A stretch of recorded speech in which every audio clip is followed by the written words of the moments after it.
Hello rail fans and model railroaders, James here with a video on weathering these Bethgon coal hoppers. This isn't going to be a very in-depth how-to, but I'm just going to go over the basics of quickly weathering them.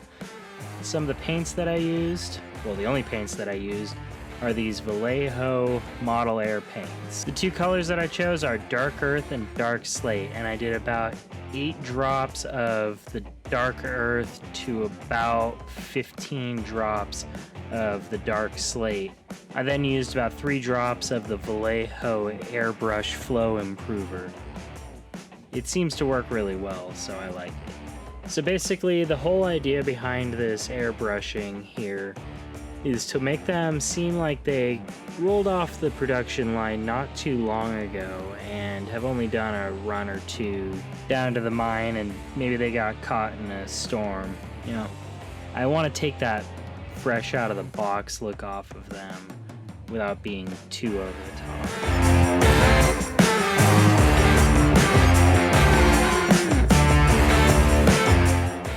So I start with the bottom of the hopper here, and I kind of want to get most of the weathering, or the darkest weathering, down here on the bottom, since it's closest to the rail.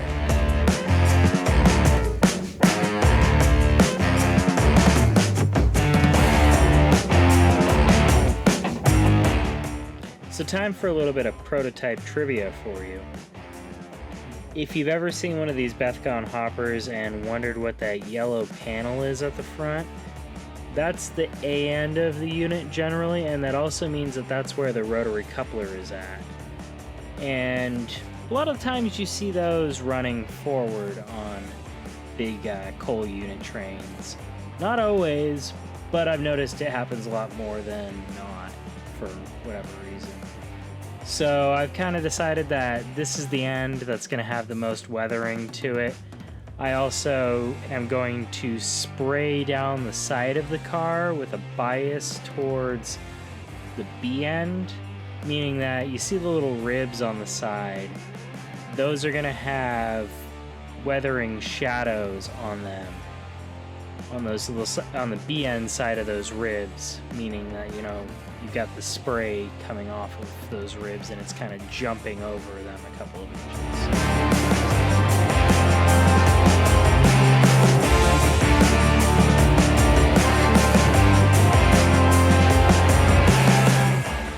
So I do a little bit of light, even weathering over the whole thing directly from the side, and then I come in and put down more paint from the A end to give it that shadow.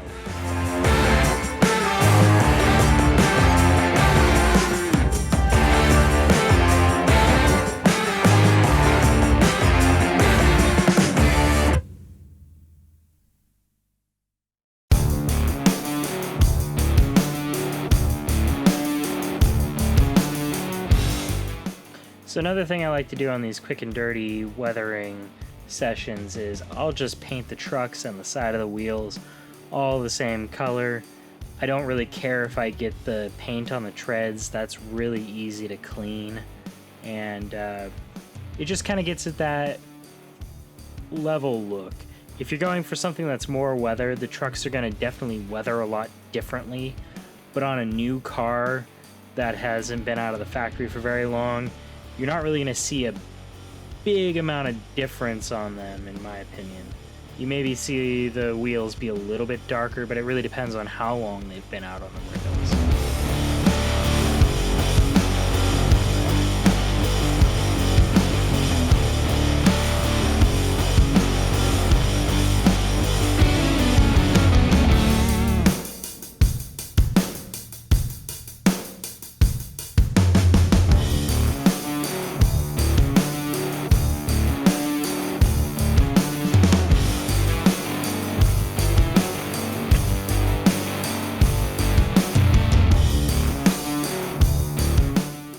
So as I said, this really isn't supposed to be an in-depth walkthrough. It's just a quick, 5 to 10 minutes per car weathering video. It's really easy to do. You can kind of do a similar thing with powders, and you just hit the car and do it a little bit deeper on the sections that might have a little bit more buildup. So as you can see here, I didn't do any of the weathering inside, and my idea there is I'm gonna put a dummy load in it that is gonna be kind of marked to where you would see a coal load go normally. And since it's kind of a dummy load, I'll be able to just paint the inside of these and give them that look when they're empty, that they had a coal load in them at some point. So one other thing I like to do is put these FRA reflector stripes on my weathered cars, even if it's the quick and dirty weathering. Generally, I put them on after the weathering's done because they end up being shinier because they're kept clean. Now here's the instructions, and you can pause if you want to read this. The kit that I ordered is from Smokebox Graphics, and it's got the long stripes, the medium length stripes, and then the short stripes that you generally see on rail cars. So on this particular model, I'm going to be putting it kind of every other or every 2 panels.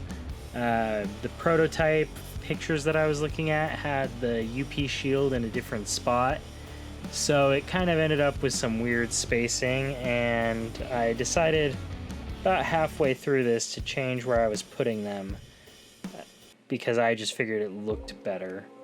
So basically you take a pair of tweezers and you just stick them on the side and get them lined up where you want. You can kind of place them a time or two, but you really just want to try your best to get it in the right spot, otherwise they bend weirdly. So you can see I'm burnishing it on there, and that's pretty much all you really need to do to get these to stick well. Some of the other brands that are out there, they're pretty shiny, but they don't stick as well in my opinion.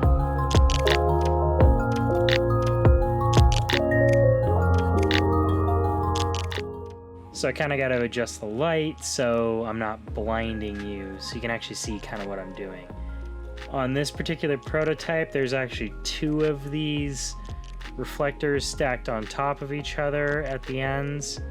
Now, one of the other kits that you can order from them that are specific to rail cars will have double height reflectors, and the nice thing about those is they're easy to apply since you don't have to worry about lining them up.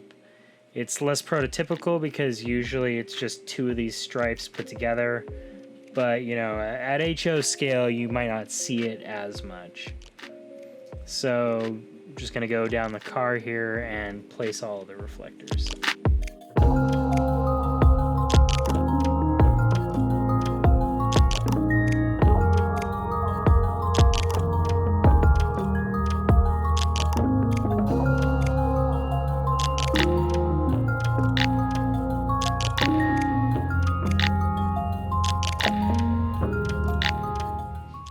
So as you can see, I'm not really bothering with, you know, putting down a clear coat before I put these on here.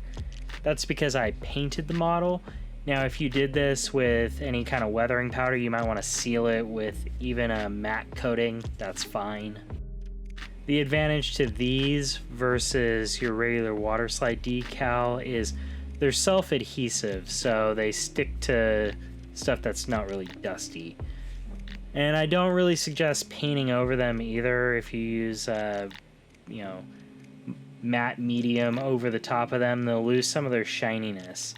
Now you can do that if you kind of want to cut down on the reflectiveness a little bit, but I choose to put them on as kind of one of the last stages.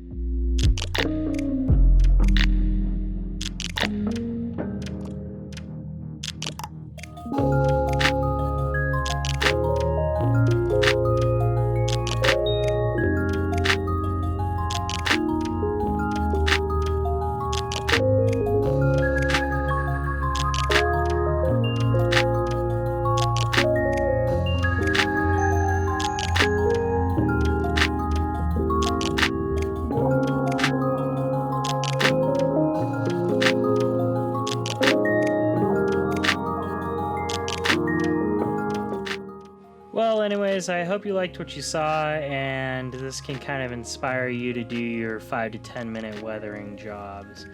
You know, not everything needs to be weathered. I know some people really like their new looking stuff. But on some things, I really just like to give quick weathering to take off that new box look. And with that said, Boulder Creek Yard out.